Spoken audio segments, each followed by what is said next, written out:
noite. Nós vamos terminar de ler o capítulo inteiro, mas nesse primeiro momento nós vamos ler apenas até o versículo 12.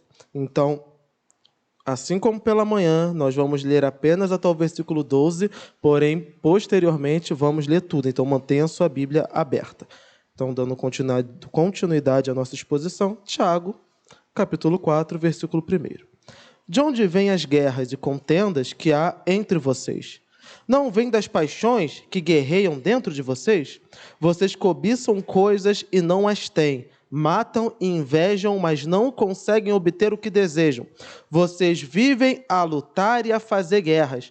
Não têm, porque não pedem.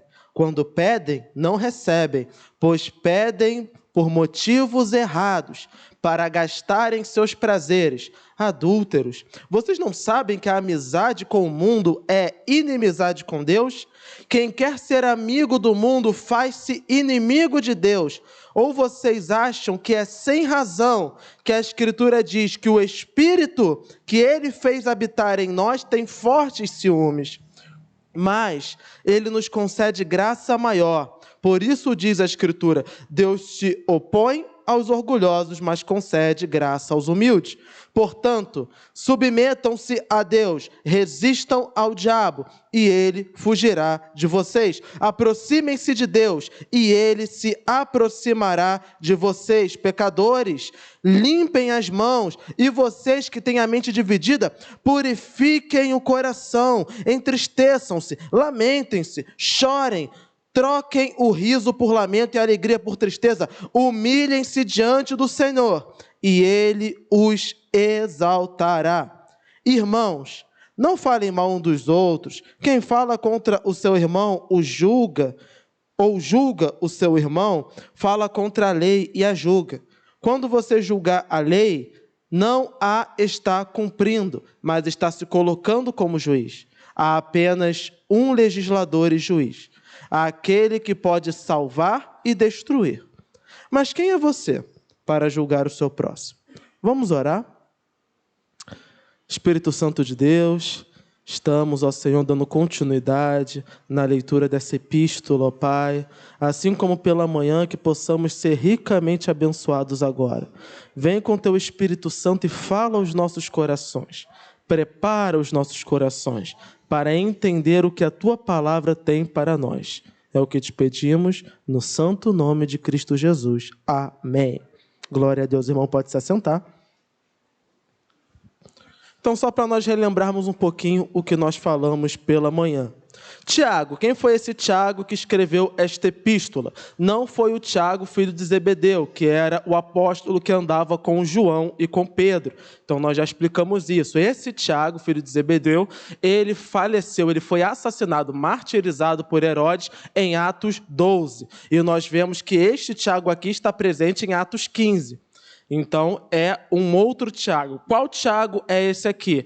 Esse Tiago aqui não era um dos apóstolos. Ele é Tiago, irmão de Jesus, chamado também de Tiago o Justo ou Tiago Joelho de Camelo, porque passava muito tempo ajoelhado. Era um homem justo, era um homem temente a Deus. Esse Tiago aqui provavelmente foi assassinado pelos saduceus, apedrejado ou jogado do alto das muralhas de Jerusalém.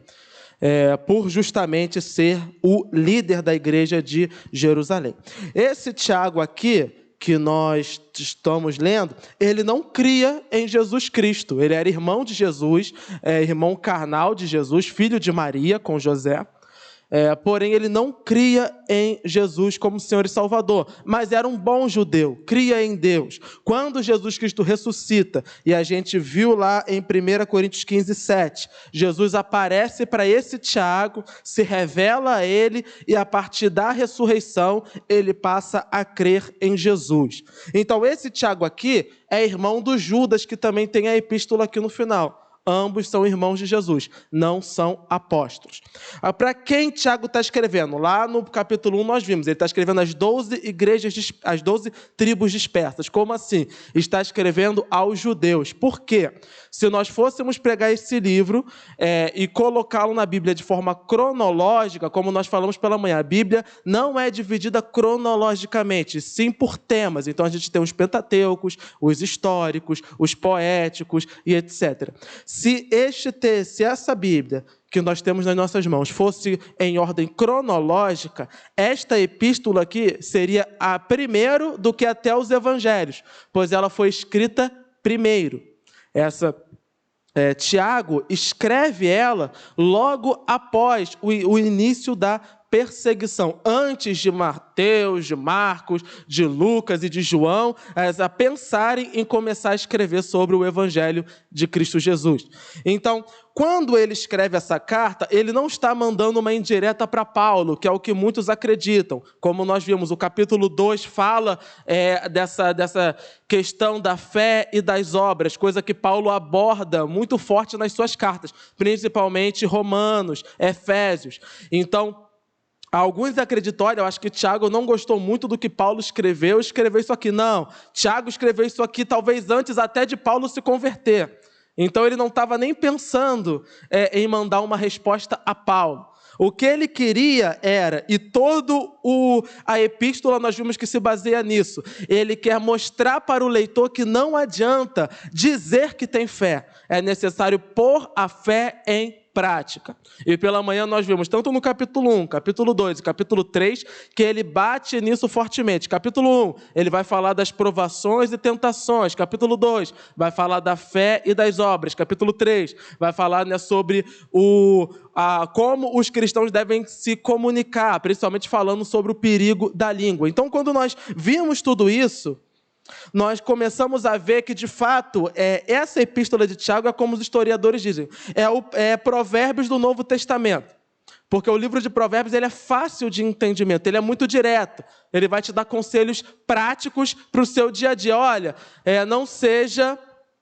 cuidado com empréstimos, não seja fiador de ninguém. São conselhos práticos. Tiago, ele quer trazer a fé para a prática. Por quê? Porque provavelmente a igreja de sua época estava apenas dizendo que era crente, mas não estava vivendo como se fosse. E a preocupação dele é que a igreja viva a fé, não apenas a professe.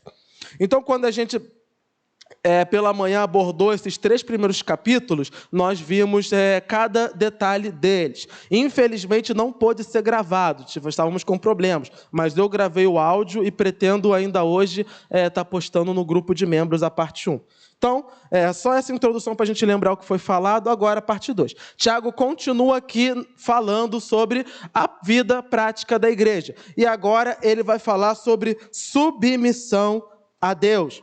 Então, primeiro, ele novamente vai trazer aqui a imagem que o nosso próprio Senhor Jesus Cristo já tinha deixado. O que Jesus Cristo tinha falado? Que não é o que entra pelo nosso corpo que nos contamina, mas o que sai dele, ou seja, que o pecado nasce dentro de nós, na nossa alma, no nosso coração, na nossa mente. Tiago já tinha falado isso porque ele disse que o pecado era como se fosse uma sementinha.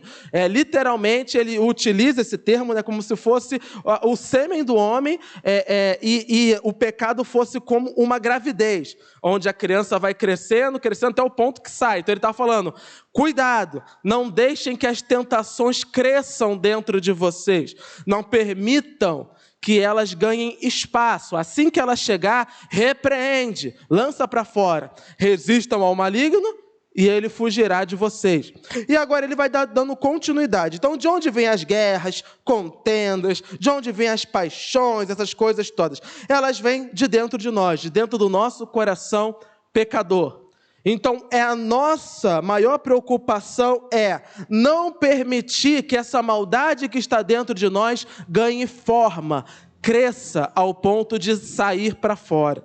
Precisamos encerrar logo tudo isso. E dentro disso tudo, ele vai colocar, vocês vivem a lutar e a fazer guerras, não têm porque não pedem. E quando pedem, não recebem, pois pedem por motivos errados, para gastar em seus próprios prazeres. O que Tiago está falando agora? Tiago está falando da oração. O que a gente pede e não recebe? São as nossas orações que nós fazemos a Deus. Então, Tiago está dizendo, sabe por quê? Muitas das vezes, nós não recebemos aquilo que queremos, porque tentamos conquistar com as nossas próprias forças. Nós guerreamos, nós lutamos para conseguir, mas o nosso coração é pecador. Então, como nós lutamos para conseguir essas coisas? Lutamos para conseguir essas coisas, muitas das vezes, através do erro, do pecado. Como nós vimos no capítulo 3. Às vezes queremos falar com alguém, não sabemos, erramos, machucamos. Então, o que Tiago está trazendo aqui? Nas nossas orações, nós não podemos estar pautados pelos desejos do nosso coração. Nós precisamos orar de acordo com a palavra de Deus. Muitas das vezes, nós não conseguimos conquistar nossos objetivos porque tentamos conquistá-los à força e através da nossa própria força. Mas a nossa força está contaminada pelo pecado e pela maldade. Precisamos ter humildade de depositar no Senhor os nossos sonhos, as nossas aspirações, confiando que Ele é poderoso para fazer infinitamente mais do que pedimos, pensamos e esperamos, e colocando a Ele as nossas orações em humildade, sabendo que precisamos pedir de acordo com a sua vontade. Como vamos pedir de acordo com a vontade de Deus? É fazer o que ele falou lá no primeiro capítulo. Pedir a Deus sabedoria, que Deus dá a todos de forma indiscriminada. Ou seja, a única coisa que Deus com certeza vai te dar, e você nem precisa considerar que Ele não vai te dar, é você pedir sabedoria. Então, antes de orar, Espírito Santo de Deus, me ajuda a orar, Senhor, para que eu ore de acordo com a Tua vontade. Espírito Santo de Deus, será que eu devo de fato conquistar isso que eu quero?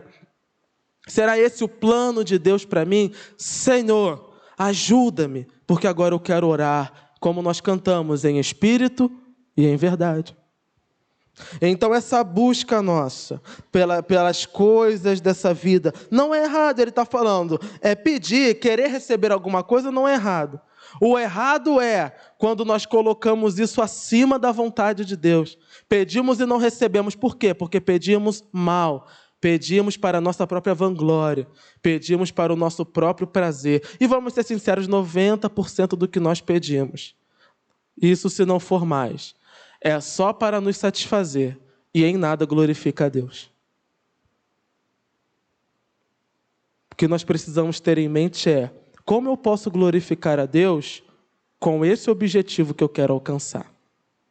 Onde a vontade de Deus vai entrar dentro disso aqui que eu estou pedindo? Porque se Ele me der, como eu vou glorificar a Ele através disso? Então, se eu estou pedindo um emprego, como através desse emprego eu vou glorificar o Senhor? É impossível glorificar a Deus nesse trabalho porque eu tenho que mentir, eu tenho que fraudar. Então, não é da vontade de Deus, eu não devo pedir isso. Então a nossa vida tem que ser baseada nisso. Onde eu glorifico a Deus aqui? Onde Deus entra nessa história? E o porquê Ele deve me dar? Porque muitas das vezes nós oramos e pedimos, mas não pensamos, por que Deus tem que me dar isso? Por que eu devo pedir a Ele isso? Sabedoria. Preciso pedir ao Espírito Santo de Deus. Espírito Santo, mostra-me o que é de fato necessário para que eu tenha, para que eu possa pedir ao meu Deus e para que eu possa receber. Então, é possível orar e receber? É sim. O nosso Deus é um bom Deus. Ele nos abençoa. Ele tem prazer em abençoar o seu povo. Mas nós não recebemos porque muitas das vezes pedimos aquilo que não convém. Depois ele vai usar palavras duras. Adúlteros. Vocês não sabem que a amizade com o mundo é inimizade com Deus? Nesses versículos ele está falando adúlteros, não necessariamente porque haja um caso de adultério e ele queira fustigar esse adúltero. Ele está falando dos crentes mesmo. Como assim? Nós sabemos que nós somos a noiva de Cristo Jesus. E o Espírito Santo tem ciúmes de nós. Então ele está usando esse paralelo. Olha, se o Espírito Santo de Deus tem ciúme de nós, então nós estamos em uma relação literal amorosa com Ele. Amorosa, claro, no amor santo, no amor puro.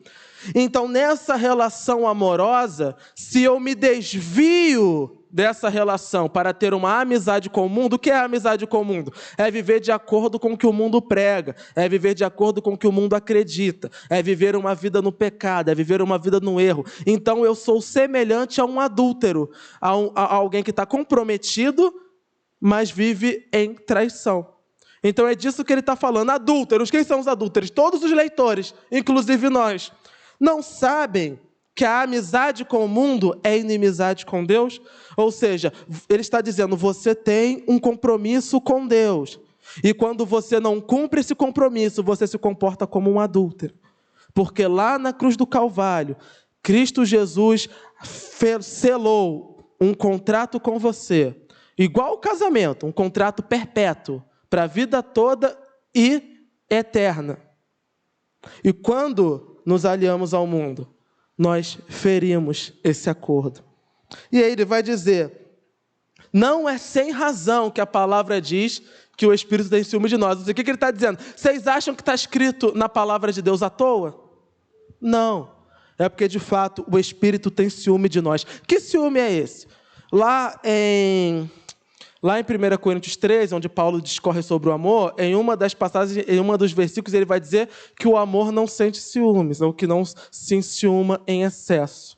Mas nós temos que entender que está se tratando de dois sentimentos distintos, né? Ao ciúme pecaminoso, que é o que nós vemos que gera desgraça, matança, violência.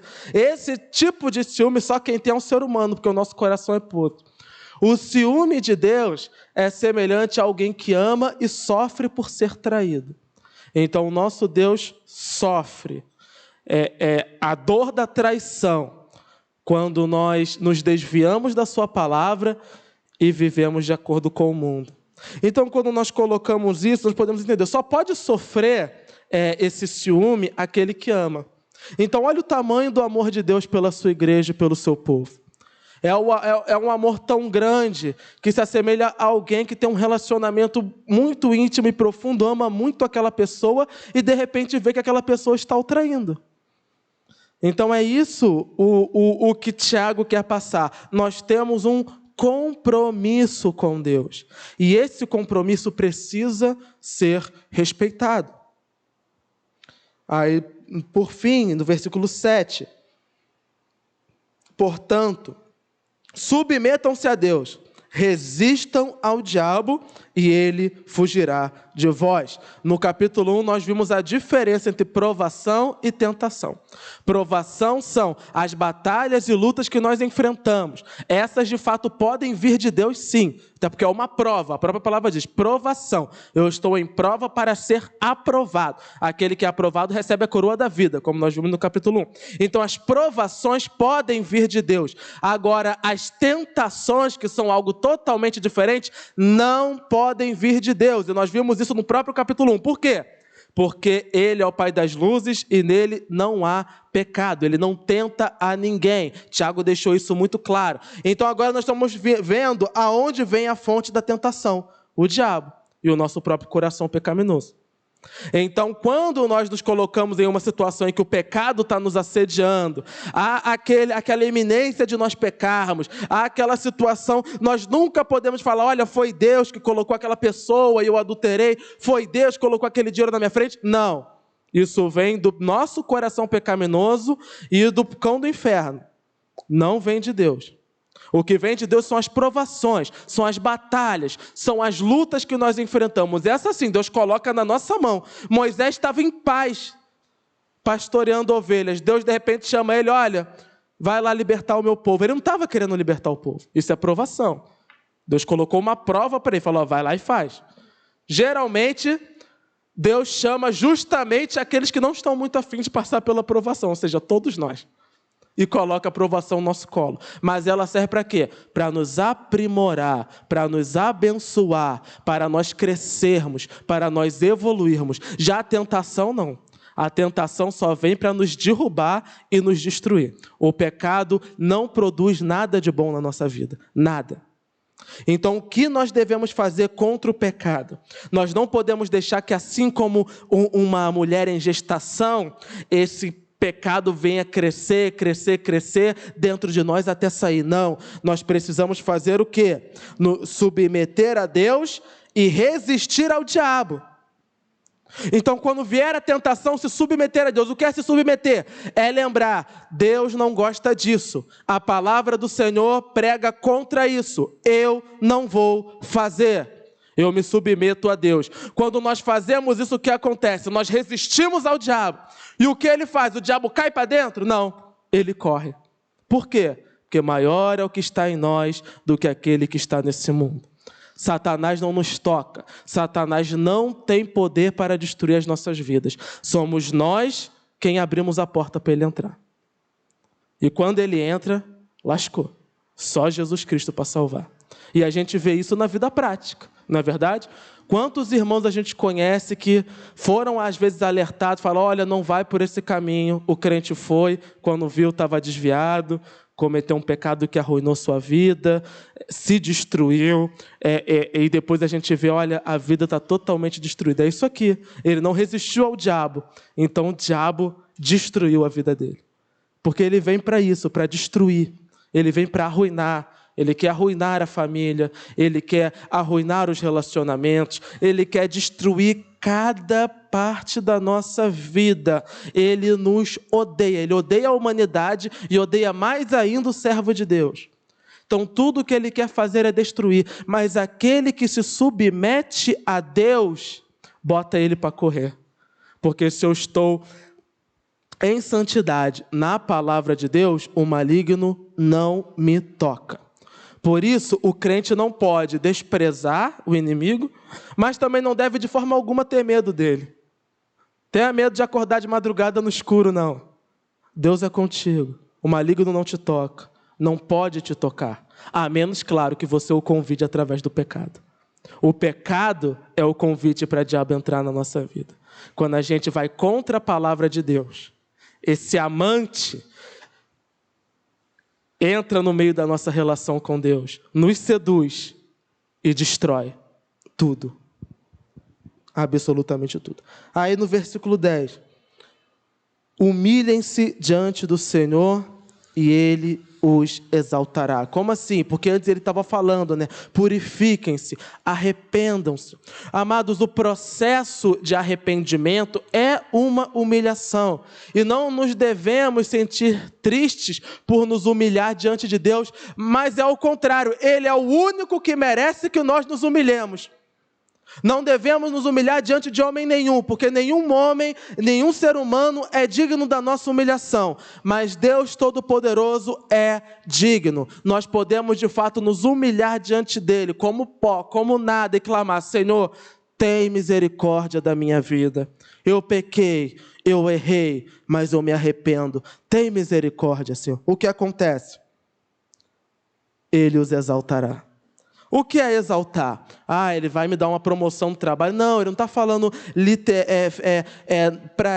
no dia a dia. Ele está falando espiritualmente. Ele os exaltará. Ou seja, nós quando pecamos, estamos lá no pó. Quando nós confessamos nossos pecados e Ele nos perdoa, o que é que nós voltamos? Nós voltamos ao nosso estado original. Qual é o estado original? Filhos de Deus. Não existe maior exaltação do que essa, ser chamado filho de Deus. Então é essa a exaltação que Deus nos dá. Eu era pecador, hoje eu sou filho de Deus. A exaltação maravilhosa. Irmãos, não falem mal um dos outros. Quem fala contra o seu irmão, ou julga o seu irmão, fala contra a lei e a julga. Quando você julga a lei, não a está cumprindo, mas está se colocando como juiz. Há apenas um legislador e juiz, aquele que pode salvar e destruir. Mas quem é você para julgar o seu próximo? Vocês, né, principalmente hoje em dia, devem estar vendo aí por aí, que no nosso país, por exemplo, ele tem 3 poderes. Poder executivo, poder legislativo e poder judiciário, que estão em pé de guerra um com o outro. Aqui ele está falando, ele já colocou antes que Deus é aquele que está no controle de todas as coisas. Então ele é o executivo. Mas ele também é o poder legislador e também é o poder judiciário. É Deus quem governa sobre todas as coisas, é Ele quem faz as leis e é Ele quem aplica e julga as leis. Ou seja, nós só precisamos de um para julgar todas as nossas causas. Jesus Cristo, nosso Senhor. Então, quando ele está falando aqui, não fala em mão dos outros, quem fala com o seu irmão, ele está relembrando o que ele já falou no capítulo 3, para nós tomarmos cuidado com o que vamos dizer, como vamos dizer. Isso significa que a gente tem que tapar os nossos olhos para tudo que está errado na nossa frente? De maneira nenhuma. Mas o que nós devemos fazer? Nós devemos entender que já existe um legislador, já existe um juiz, já existe um soberano governante sobre todas as coisas. Então, quando eu for falar com meu irmão, não é para julgá-lo, destruí-lo, matá-lo. É para que eu possa dizer para ele, olha, amado irmão, isso não está de acordo com a palavra de Deus. Cuidado, há um juiz nos céus. Então, a gente não é tapar os olhos para o erro do próximo, mas é entender que eu não estou na posição de condená-lo. A lei já está feita em Deus, e é Ele quem julga. A única coisa que eu faço é o quê? É o que Tiago está fazendo agora, pregar a palavra de Deus, com humildade e com amor. E o que ele está falando aqui de que nós estamos julgando a lei? Porque lembra lá atrás que ele falou que aquele que fala contra o irmão é semelhante àquele que adultera e àquele que mata? Por quê? Porque qual é a lógica de Tiago? Ele está dizendo, olha, existe uma lei. Se eu for julgado por algum crime, não interessa se eu não cometi os outros. E eu até usei esse exemplo. Se eu daqui tiver um surto e fizer algum mal e matar um irmão aqui dentro, eu vou ser preso. Vou chegar diante do juiz e vou falar, olha, mas eu nunca roubei. O juiz vai dizer, o que tem a ver isso? Você acabou de matar. O que Tiago está querendo dizer? Talvez eu nunca tenha adulterado. Talvez eu nunca tenha roubado. Mas se eu trato o meu irmão com violência, em especial a violência do falar, é como se eu tivesse transgredido a lei. Então é essa lei que ele está falando aqui. É a mesma coisa que nós vimos de manhã. Ele está só repetindo, olha, cuidado. Não pensem que, só porque você tem uma vida aparentemente correta diante de Deus, você tem o direito de condenar o próximo. Esse direito não convém a nós. Por quê? Porque em algum momento da nossa vida, nós também já cometemos algum pecado. Pode não ter sido, talvez, o mesmo pecado que aquele irmão, mas algum nós temos. Por isso que nós precisamos do reto juiz, para trazer luz, para trazer vida, para nos mostrar o caminho correto. Aí, versículo 13. Ouçam agora vocês que dizem, hoje ou amanhã iremos para esta ou aquela cidade. Passaremos um ano ali, faremos negócio e ganharemos dinheiro. Vocês nem sabem o que lhes acontecerá amanhã, que é a sua vida. Vocês são como neblina que aparece por um pouco de tempo e depois se dissipa. Ao invés disso, deveriam dizer, se o Senhor quiser, viveremos e faremos isso ou aquilo. Agora, porém, vocês se vangloriam das suas pretensões. Toda vanglória como essa é maligna. Pensem nisso. Pois, quem sabe que deve fazer o bem e não faz, comete pecado. É muito comum, quando a gente vai conversar com pessoas antigas, eles ainda têm esse costume de falar, se Deus quiser. A gente já não fala mais. Mas esse costume antigo, que talvez esse idoso diga, sem saber que é bíblico, diz só por um costume, é o que todos nós deveríamos ter. Se Deus quiser, faremos. Por quê? Porque, de fato, nós não sabemos de nada. A gente está aqui pregando a palavra de Deus, pode esse prédio desabar, pode cair um avião aqui em cima da gente, na hora de ir embora, o que tem de marginal esperando para meter uma bala na gente, não é brincadeira não. A gente não sabe nada. Nós não fazemos ideia do que vai acontecer conosco daqui a alguns minutos. Eu posso ter um infarto fulminante aqui. A irmã Selma não estava aqui rindo de manhã e de tarde teve um infarto? Nós não somos nada. Nós não somos nada. Nós não podemos confiar na nossa saúde, nós não podemos confiar nos nossos planos, nós não podemos confiar em nada. Eu posso pegar o carro, ir para casa, morrer no meio do caminho. Por quê? Porque nós somos seres humanos. Podemos morrer a qualquer momento. Então, o que Tiago está dizendo? Ele está dizendo, olha, cuidado quando você se vangloria porque vai fazer alguma coisa ou porque quer fazer alguma coisa. Esse ano eu vou fazer isso, eu vou fazer aquilo, esse ano vai ser isso, vai ser aquilo e vou. Ele está falando que essa pretensão é maligna. Meu Deus, a gente faz sem nem perceber, mas ele está dizendo, é maligna. Por quê? Porque a verdade é que nós somos muito arrogantes em dizer que nós vamos fazer aquilo que nós nem sabemos se estaremos vivos para começar, quanto mais concluir. O que Tiago está querendo trazer aqui? Não é para a gente ficar assustado achando que vai morrer a qualquer segundo, não. É para que nós vivamos em dependência de Deus. Dependência do Senhor. Se nós queremos ter uma vida cristã prática, ou seja, colocar em prática aquilo que Deus nos ensinou, nós precisamos ter isso em mente. Eu preciso depender do Senhor. A cada segundo, milionésimo de segundo, eu preciso depender do Senhor. Porque a minha vida pode ir embora em 1 minuto. Sem razão nenhuma. E vamos ser sinceros, 99% das mortes que nós conhecemos não foram mortes gloriosas, às vezes foram mortes até bobas e tristes. Nós temos, né, na minha família um homem que, bêbado, louco, deu na cabeça dele de urinar na linha do trem. E ele morreu. Morreu. Não dava nem para reconhecer o corpo.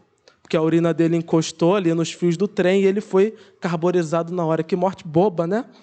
Mas a maioria das mortes é assim, é caindo de uma escada, é escorregando num banheiro, é pegando aí uma doença que a gente nem vê e nem sabe de onde surgiu. Por quê? Somos seres humanos, a nossa vida não é nada. Mas há alguém cuidando de nós. Há alguém no controle de todas as coisas. E é aí que entra a dependência de Deus. Senhor, guarda a minha vida para que eu possa cumprir esse meu objetivo. Se for da tua vontade, Senhor, me ajuda para que eu possa fazer isso. Se for da tua vontade, meu Deus, me capacita para que eu possa fazer isso. Se Deus quiser, se for da vontade de Deus, que eu possa pelo menos chegar em segurança para o meu lar, para que lá eu possa adorar e glorificar o Senhor que me trouxe em segurança. Dependência de Deus. E o que foi que Jesus Cristo ensinou? Se não dependesse, o Sermão do Monte, não é isso?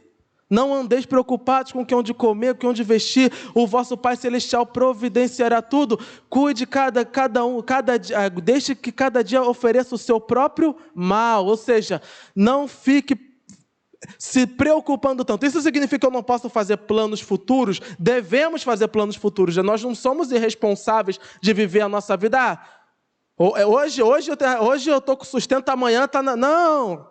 Precisamos sim ter responsabilidade, mas saber que não são os nossos planos e não é a nossa força que vai fazer com que isso se cumpra. É o que vai fazer com que isso se cumpra? Senhor, aqui estão os meus planos, aqui estão os meus projetos. Senhor, aqui estão as minhas necessidades. Se for da tua vontade, que eu possa cumpri-los. Faz aqui, Senhor, o teu querer. Mostra-me o teu caminho. Por quê? Porque nós precisamos depender do Senhor. Toda vanglória como essa é maligna. Pensem nisso, pois. Quem sabe que deve fazer o bem e não faz, comete pecado. Como assim? Que bem ele está falando? É isso aqui que ele acabou de falar agora. Então, agora que nós sabemos, nós precisamos botar em prática. Porque se a gente não colocar em prática, a gente vai estar pecando. Então, se a gente sabe o certo e não faz o certo, a gente comete pecado. Então, essa é uma via de mão dupla, né? Se eu não sei que é pecado, a herança que eu tenho guardado nos céus vale mais do que qualquer coisa que eu possa conquistar nessa terra. Então vamos resistir com perseverança, resistir a esse mundo, resistir ao pecado, resistir às provações, sem jamais duvidar do amor de Deus, porque Ele é cheio de compaixão e misericórdia. Nós temos um Deus que nos ama, que cuida de nós. Quando as provações e as batalhas vêm sobre nós, é para nos aperfeiçoar, é para nos preparar, é para nos fortalecer. E ainda que essa provação nos leve à morte, ela vai nos conduzir ao trono da graça do Senhor, a salvação eterna. Eu preciso confiar em Deus em qualquer circunstância. Sem ficar jurando por céus e terras, sem ficar fazendo promessas vãs, não. Sim, sim, não, não. Confiando em Deus, tendo uma vida prática, séria, firme. E para a gente terminar agora, a última parte do capítulo. Entre vocês há alguém que está sofrendo, que ele ore. Há alguém que se sente feliz, que ele cante louvores. Entre vocês há alguém que está doente, que ele mande chamar os presbíteros da igreja para que estes orem sobre ele e o unjam com óleo, em nome do Senhor. A oração feita com fé curará o doente, o Senhor o levantará. E se houver cometido pecados, ele será perdoado. Portanto, confessem os seus pecados uns aos outros e orem uns pelos outros para serem curados. A oração de um justo é poderosa e eficaz. Só uma paradinha, antes de encerrar, eu vou dar um testemunho. Só dei um testemunho uma vez na minha vida nessa igreja, foi durante uma pregação. Vou dar o segundo, durante uma pregação também. Antes de casar, faltando alguns meses para o casamento, eu peguei uma doença grave, mas trouxe a pouquíssimos irmãos. Para pouquíssimos irmãos eu falei sobre ela. Não gosto de falar muito. É de coisas ruins na minha vida. Mas eu estava aflito com isso. E não sabia até mesmo se teria que adiar o casamento por conta disso. Era uma doença que poderia me fazer muito mal. E eu submeteria a minha esposa a uma vida horrível de ter que cuidar de mim. Mas eu pregando João, logo no iniciozinho, quando começamos o Evangelho de João, eu preguei, como sempre prego, e encerrando o culto, um jovem cheio de Espírito Santo estava aqui, servo de Deus.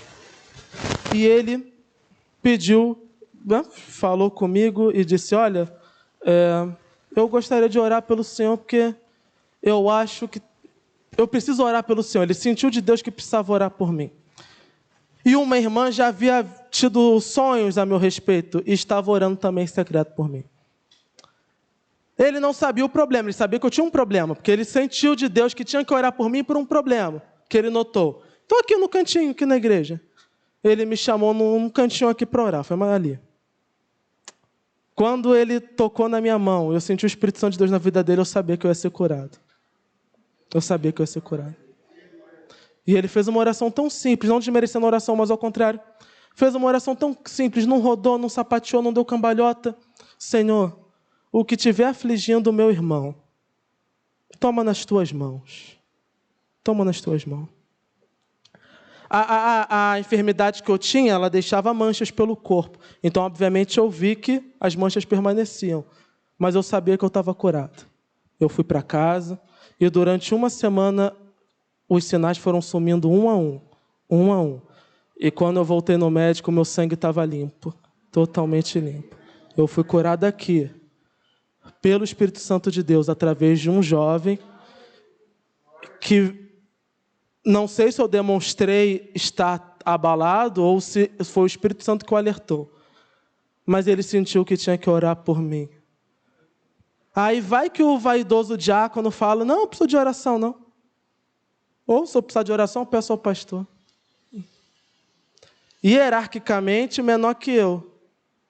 Mas naquele momento Deus tinha enchido ele de graça tão abundante. Quando ele orou, eu sabia que eu ia ser curado. E durante a semana, por mais que eu visse as manchas, eu sabia que eu estava curado. E eu fui curado para a honra e glória de Deus. Muito vale a oração de um justo, irmãos. Não desprezem a oração dos servos de Deus. Quando o servo de Deus te chamar para orar, vem orar.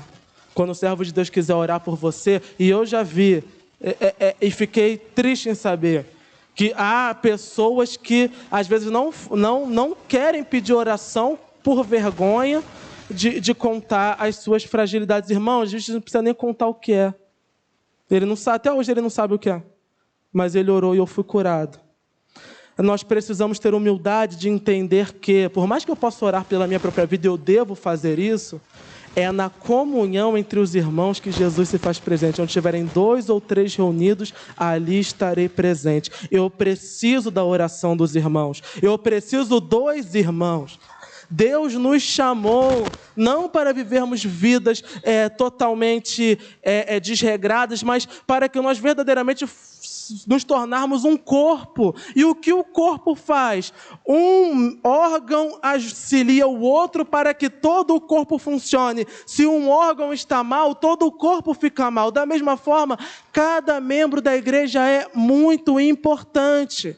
A oração de cada membro da igreja é importante. A busca de cada membro da igreja é importante. Por isso precisamos, é o que Tiago está falando aqui. Mande chamar os presbíteros. Quem são os presbíteros? Os trabalhadores da igreja, obreiros, diáconos, mas talvez nem necessariamente somente eles, mas se reúna com irmãos e peça oração. Talvez for uma coisa muito íntima, não precisa nem dizer o que é, só fale, olha, eu preciso que orem por mim, e confie na oração do servo de Deus, porque Deus ouve as orações dos seus servos. Nós temos um Deus nos ouvindo, e é o que Tiago quer trazer aqui. Tem alguém doente? Ora. E que óleo é esse que ele fala? Unjam com óleo. Eram óleos medicinais que eram usados na época, ou seja, está com remédio na mão, pede ao teu servo, é servo de Deus, eu precisei comprar esse remédio, vamos orar para que ele funcione comigo, vamos orar para que o meu organismo se adeque a ele, porque eu sei que mesmo usando o remédio, eu dependo de Deus para que a minha saúde flua. Eu preciso de Deus. E agora que eu falei um testemunho, eu vou contar logo outro. Uma vez eu estava aflito, que eu ia trazer uma mensagem, meu coração estava apertado, e eu não sabia por que um servo de Deus, obreiro, viu eu lá no portão, aflito. Eu estava com ele conversando, ele viu aflito. E ele me chamou para orar. Quando ele orou, Deus me revelou a pregação toda. Eu sabia até os textos de apoio que eu ia usar. E eu estava numa sensação que se eu não pregasse aquilo, eu ia morrer naquele dia. Eu nem lembro mais o que eu preguei. Eu só lembro que estava uma aflição terrível, eu estava ali no cantinho, o obreiro veio, tocou, falou, olha, eu quero orar por você. E ele não sabia o que era. Mas durante a oração ele falou, Senhor, revela a tua palavra ao teu servo. Quando ele falou, a palavra veio na hora. Veio o texto todo, a base, o estudo, coisa que eu nem tinha estudado e nem sabia. Veio na hora. Óbvio que a gente não vai fazer sempre uma pregação assim. Foi um dia excepcional que talvez nunca mais aconteça na minha vida. Mas nós não podemos desprezar a oração do servo de Deus. O servo de Deus falou que ia orar por você, vem orar, irmão. Todo dia 8h10 está aqui o seu diácono orando, vem orar, vem buscar. Sábado, consagração, vem orar. Porque talvez Deus não queira te curar através da tua oração. Já pensou que talvez Deus queira te curar através da oração do diácono Júnior? Deus faz do jeito que Ele quer. Já pensou se tanto tempo te chamando para vir é porque Ele queira operar justamente através da vida do diácono? Ou de quem estiver aqui? Então venha orar, não despreze os momentos de oração. Por quê? A oração de um justo é poderosa e eficaz. 17. Elias era humano como nós. Ele orou fervorosamente para que não chovesse, e não choveu sobre a terra durante 3 anos e meio. Orou outra vez e os céus enviaram chuva e a terra produziu os seus frutos. Meus irmãos, se algum de vocês desviar da verdade e alguém o trouxer de volta, lembrem-se disso. Quem converte um pecador do erro, do seu mau caminho, salvará a vida dessa pessoa e fará que muitíssimos pecados sejam perdoados. Olha aí o dia a dia da igreja. Um auxiliando o outro, um ajudando o outro, um abençoando o outro. Quem era Elias? Elias era um homem comum. Mas ele orou para não chover e parou de chover. Orou para chover e voltou a chover. Amados, é o mesmo Deus. É o que o Tiago está falando aqui? É o mesmo Deus. O Deus que operou em Elias é o Deus que opera em nós. O poder não era de Elias, o poder é de Deus. E esse poder permanece no meio da igreja, fluindo em nosso meio. De onde vem esse poder? Vem do Espírito Santo de Deus, que através dos seus dons maravilhosos continua trabalhando no meio de nós. O que nós precisamos fazer? Ter humildade e comunhão com os irmãos, para que Deus possa aprimorar e fluir. E o que acontece quando nós trazemos um pecador do erro? Por que é importante o pregador aqui ter amor pelo que ele está falando? Por que é importante quando a gente vai pregar para alguém, a gente ter amor pelo que a gente está falando? Porque verdadeiramente isso que nós estamos falando quando falamos de fato da palavra de Deus, tem poder para salvar. Isso é vida. Estou falando vida. Imaginem a alegria de um médico que tem seu filho com uma doença incurável e de repente ele mesmo descobre a cura. A alegria, olha, eu consegui, eu achei a cura, amados. Nós temos a cura para esse mundo. A palavra de Deus é cura e salvação para essa terra. Quando nós pregamos essa palavra, verdadeiramente salvamos vidas que estão destruídas, que estão arruinadas pelo pecado. Casamentos são salvos, famílias são restauradas. A alma, ainda que o ser humano esteja no mais baixo nível de escravidão, do pecado, vícios malignos e tudo o que for, Deus é poderoso através da sua palavra para salvar e santificar e dar uma nova vida e uma nova razão para essa pessoa. Por isso, o que nós precisamos fazer? De tudo isso que nós aprendemos aqui, pôr a palavra de Deus em prática. O que Tiago trouxe de novo? Nada. Ele só repetiu o que estava desde o capítulo 1 até o 5. Ele só repetiu o que já estava em toda a Escritura. Mas por que ele precisou fazer isso? Para que nós não apenas saibamos o que está escrito, mas coloquemos em prática. Que eu não apenas saiba que Elias orou, mas que eu ore como Elias orou. Que eu não apenas saiba que Raabe, uma prostituta, foi salva e transformada a ponto de entrar na linhagem messiânica de Jesus, mas que eu, assim como ela, me arrependa dos meus pecados e passe a entrar na família de Cristo Jesus, feita através do seu sangue. Que coloquemos em prática a palavra de Deus, porque somente uma vida prática, de no dia a dia, nós mostrarmos a nossa fé, nós mostrarmos a nossa devoção, nós mostrarmos a nossa dedicação ao Senhor, é somente aí que teremos uma vida cristã plena. Que Deus nos abençoe rica e abundantemente. Vamos orar ao Senhor. Santo Deus, te agradecemos, Senhor. Hoje nós conseguimos ler uma epístola inteira, escrita há tanto tempo atrás, mas que parece tão atual, Senhor. É porque sabemos, ó Pai, que embora tenha sido escrita pelo Teu servo, foi Tu quem inspirou. As palavras são Tuas, ó Deus. Por isso, Pai, eu peço, Senhor, que as palavras que nós lemos, aprendemos aqui, não sejam, Pai, apenas um conhecimento vazio de uma sabedoria humana, mas que de fato seja uma semente que encontre no nosso coração um terreno fértil, que ela cresça, multiplique, para trazer para nós mudança de vida, para trazer para nós restauração, para trazer para nós salvação. Senhor, que possamos depender de Ti a cada momento, a cada circunstância, pois, ó Deus, somente vivendo de acordo com a Tua palavra é que nós teremos uma vida feliz, é que nós teremos vida. Nós Te louvamos e agradecemos pela nossa salvação. Louvamos e agradecemos pelo privilégio de estarmos aqui. Agradecemos, ó Pai, por cada irmão aqui presente, pois, ó Senhor, nós somos uma família em Ti. Ajuda-nos nesses tantos desafios que temos. Guarda as nossas almas e livra-nos do mal. É o que te pedimos em nome de Cristo Jesus. Amém.